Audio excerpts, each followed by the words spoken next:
Hey guys, good morning. हम आज कलमे करते हैं, उस समय क्या क्या चीज़ें दिमाग में रखनी चाहिए उसके बारे में बात करेंगे, जिससे कि आपकी कलमों का जो सक्सेसफुल रेट है वो बढ़ेगा और जो आपकी क्वालिटी रहेगी कलमों की, ग्राफ्ट्स की, वो बढ़ेगी और ग्रोथ अच्छी आएगी जब ये चीज़ें हम दिमाग में रखेंगे, जो कि काफ़ी ज़रूरी है। कई लोग करते भी होंगे, जो नए होंगे, जो लोग टॉप ग्राफ्ट में नहीं होंगे। मैं तो कर चुका हूँ नाशपाती में काफ़ी ट्रायल, पल्लम में भी कहीं कहीं किया है। तो इस साल ज़रा बड़ा प्रोजेक्ट छेड़ा है, तो मैं आपको जो भी ज़रूरी चीज़ें दिमाग में रखनी होती है वो सारी मैं आपको आज इस वीडियो में बताऊंगा।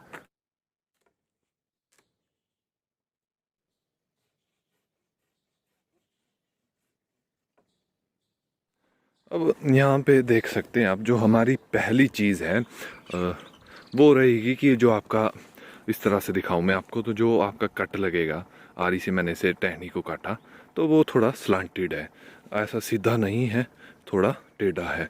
उससे क्या होगा कि जब आप यहाँ पे कलम का रैप खोलेंगे, कलम टिक गई, मान लो कि कलम चल गई, तो आप यहाँ पे कलम लगी होगी, वो थोड़ी स्लांटेड रहेगी। फिर जो भी ऊपर से बारिश आएगी ना, बारिश की बूंदे, वो गिर के या तो इस तरफ को जाएगी, यहाँ पे अंदर भी जाएगी तो गिर के नीचे को ही निकलेगी, वो इसके अंदर ही नहीं टिकी रह जाएगी। पानी बहुत बड़ा दुश्मन है आपका कलमे करते हुए, तो वो आपको एक मेन ध्यान रखना पड़ेगा कि पानी टिके ना। जो भी होगा आपका, मोटी टहनी होगी, मोटी में भी स्लांटेड रहेंगे कट्स। जैसे मैं आपको यहाँ दिखाऊं, कोई ए है, देखो जैसे 2 कलमें लगी है, इसमें मोटी है पर ए नीचे को स्लांटेड है। ज़्यादा भी स्लांटेड नहीं करनी, ताकि ऐसा भी ना हो कि आपकी कलमें लगाना ही बहुत मुश्किल हो जाए। थोड़ी सी स्लांटेड रख सकते हैं, ये हमारा पहला पॉइंट है। यहाँ पे मैंने 2-4 कलमें कर दी ऐसे ऐसे कुछ, और एक पॉलिनेटर भी लगा दिया, यहाँ पे भी की, एक ऊपर भी की। तो कलमे करते हुए क्या ध्यान रखना है आपको, जैसे टॉप ग्राफ्ट कर रहे हैं पेड़ को, तो पीछे जो आपकी ये स्पर हैं, तो इनको छोड़कर, क्योंकि इनमें इस साल हम फ्रूट लेंगे, लगभग इस पेड़ में मिला के एक टोकरी तो निकलनी चाहिए, मतलब आधा क्रेट सब कुछ उड़ा के, क्योंकि सारी एनर्जी जो भी ऊपर जानी थी यहाँ से आगे की टहनी में, जो काट के परे रख दी है, वो सारी एनर्जी बैक मारेगी। बैक मार के क्या होगा, इनमें स्प्राउटिंग होगी और इनमें बड़ा स्ट्रॉन्ग फूल आएगा। कई लोग देखे मैंने, बिल्कुल यहाँ पीछे से काट देते हैं, इनको निकाल देते हैं, गंजा कर देते हैं, फिर या तो बोरी लगा देंगे इनमें या तो पेंट लगा देंगे। अब जब हम इन स्परों को रखेंगे, इनमें पत्ते निकलेंगे, फिर हमें क्या ज़रूरत पड़ेगी कि यहाँ पे पेंट लगाए या फिर चूना लगाए या फिर कुछ कपड़ा बांधे, सनबर्न की दिक्कत भी नहीं रहेगी और हमें फ्रूट भी आ जाएगा। ये हो गई हमारी कलमे करते हुए 2 बातें जो आपको ध्यान में रखनी। तीसरी जो है, आप जब किसी इतने बड़े पेड़ को टॉप ग्राफ्ट कर रहे हैं, तो आपको क्या ध्यान में रखना है कि उसमें एक कलम आपकी पॉलिनाइज़र की ज़रूरी होनी चाहिए। जैसे आप देख सकते हैं, पॉलिनाइज़र की एक कलम रखी है, और दूसरा पेड़ दिखाऊं मैं आपको, तो इसमें भी हमने पॉलिनाइज़र लगा दिया है, लंबा लंबा रखा है, काफ़ी सारे स्पर रखे हैं, सैकड़ों के हिसाब से स्पर है, पल्लम का है तो इसमें फ़र्क नहीं पड़ता। हो सकता है इस साल फ्लावरिंग आ जाए, नहीं भी आएगी तो अगले साल को ठीक रहेगा। अब यहाँ से इस पॉलिनाइज़र से उसको भी जाएगी पॉलिनाइजिंग, इस अपने पेड़ को तो रहेगी, वैसे ही वहाँ से इनको भी आएगी, चारों तरफ जाएगी पॉलिनाइज़र। तो वैसे एक लगा है ये वाला इस बगीचे में, एक यहाँ पे है, एक यहाँ पीछे है, और एक परे। ये सब सेंटा रोज़ा पॉलिनाइज़र है। जो मैं यहाँ पे लगा रहा हूँ ये आलम खरा है। तो अगर इन दोनों में से किसी की भी टाइमिंग सेम हो गई रेड ब्यूट के साथ, तो हमारा ही फ़ायदा है, बोतलें लटकाने की ज़रूरत नहीं पड़ेगी। वैसे पल्लम में मैंने देखा नहीं है किसी को बोतल लटकाते हुए, पॉलिनाइजिंग की कमी है तो आपको लटकानी भी पड़ सकती है रेड ब्यूट में फसल लेने के लिए। ये हो गई हमारी तीसरी बात कि पॉलिनाइज़र आपको ज़रूरी लगाना है। 3 बातें जो हैं आपको कलमे करते हुए ज़रूर से अपने दिमाग में रखनी है, उसकी वजह से आपकी काफ़ी सक्सेसफुल रेट रह सकते हैं। कलमे करके जो आपका नया पेड़ तैयार होगा, लगभग 1-2 साल के अंदर अंदर ये फ्रूटिंग में आ जाएगा। ये पेड़ लगभग अब कंप्लीट हो गया है। अब थोड़ी सी एक दो तीन तीन कलमें लगेगी टॉप में, और नीचे तो सारा हो गया है। अब जो हमारी तीन चीज़ें हो गई थी कंप्लीट, अब जो हम एक चीज़ बहुत ज़रूरी जो चीज़ है उसको अगर हम ध्यान पे रखें तो मेरे पीछे दिख रही होगी आपको, इस कलम में वो ज़रूरी चीज़ है। कोई पॉइंट आउट कर सकता है तो ज़रूर करिएगा।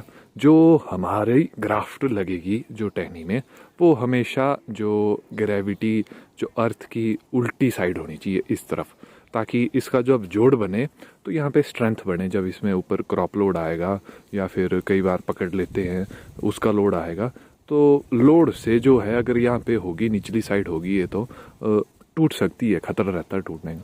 पर यहाँ पे चांसेस कम रहेंगे क्योंकि यहाँ पे इतना बड़ा ये जोड़ बना देगी। जैसे कि मैं आपको एग्जांपल दिखाऊं तो ये आप यहाँ पे एग्जांपल देख सकते हैं, ये ऐसा स्लांटेड था, तो जो मैंने ग्रेविटी के दूसरी साइड इसको लगाया था तो देखो क्या जोड़ बनाया इसने, और ये 1 साल में बनाया है इतने मोटे इसमें ऐसा जोड़। तो अब इसके चांसेस बिल्कुल नहीं है, अगर इसमें पहली साल ही क्रॉप आती तो भी टूटने के चांसेस नहीं रहते, और इसकी जो ग्रोथ है काफ़ी गई है, हवा वगैरह से टूटने के चांसेस भी कम रहते हैं। अब जो हमारी पॉइंट्स हो गए 4 हो गए देख लो मेन। अब जो मेन 5th आपका पॉइंट रहेगा, इसको देख सकते हैं आप, इसको देख के आइडिया लगा सकते हैं। इस पर देखो मैंने पार्टी वाले जो भी होते हैं ना, ये वाली टेप जो पार्टी वाली होती है चमकने वाली, ये लगाई हुई है। और यहाँ पे ऊपर वाले इसमें हमने लकड़ बांधे हुए हैं। ये तो ट्रेडिशनल तरीका है, इसमें बहुत मेहनत लगती है। देखो ऊपर तक सारे में लकड़ बांधे। ये थोड़ा नया तरीका है। इससे क्या होगा कि जो मेन चीज़ है आपका दुश्मन है कल में लगाते हुए चिड़िया जो है थोड़ा सा डर जाएगी इससे। तो डर के क्या होगा कि मान लो इस कलम पे बैठ गई चिड़िया, आके बैठ के कुछ नहीं होगा, चिड़िया का बाहर कुछ नहीं होता। मान लीजिए परे से आ गई हो उड़ के और इतनी फोर्स में आई और एकदम से इस कलम पे बैठ गई यहाँ के टेढ़े करके, तो क्या होगा कि कलम का जो आपने मिलाया होगा, जो इसके बार्क के साथ जो कलम का बार्क होगा उसके साथ जो नीचे वाला इसका बार्क होगा मिलाया होगा, तो ज़रा सा हिल जाएगा। ज़रा से हिलने से क्या होगा कि सक्सेस जो रेट होगा आपकी कलम का वो घट जाएगा। तो इसको टैकल करने के लिए, या फिर आप अगर एक ही पेड़ कर रहे 2 पेड़ कर रहे तो ज़्यादा कारगर वो लकड़ वाला तरीका है।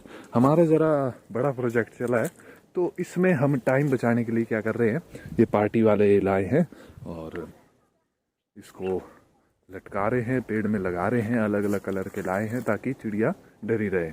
और काफ़ी लेट कर रहे हैं हम कल में, जब तक चिड़िया समझ जाएगी ये कुछ नहीं है तब तक कल में चलना शुरू हो जाएगी और थोड़ी सी पक्की हो जाएगी, फिर इतना फर्क नहीं पड़ेगा इनको। नेक्स्ट डे और ये वाला पेड़ भी कंप्लीट हो गया, वो ऊपर वाला भी हो गया। तो लगभग इस वाले पेड़ में जितनी टोटल बगीचे में परे से लेकर आ रहा हूँ मैं टॉप ग्राफ्ट करते हुए, पीछे 3-4 पेड़ हो गए, बितनी इस अकेले में लग गई, इतनी कल में लगभग कितनी 80 से ऊपर कल में लग गई इस अकेले पेड़ में।